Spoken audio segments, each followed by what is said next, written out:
How do you feel about the rules in place? Are they enforced well? Yes, they're always enforced well, for the most part. The rules, how do I feel about them? Sometimes I think they're a little overdone, but then again, it's all for our safety and it's all for our well-being.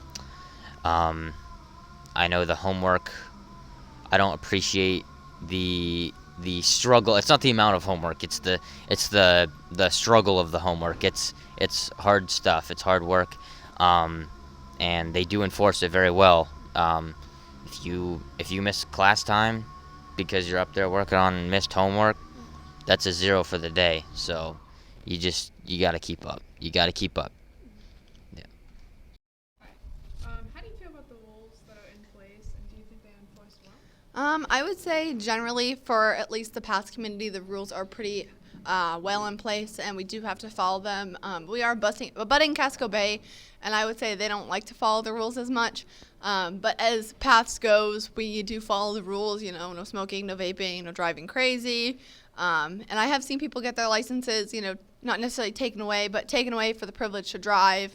And obviously, people get in trouble for fighting or whatever, but usually people hold themselves accountable to not do that here just because the rules are in place, and that was kind of set as a boundary when we got here, that if you were to destruct the place or break the rules, that it's a privilege to be here, so you will be leaving if you decide to kind of not follow them.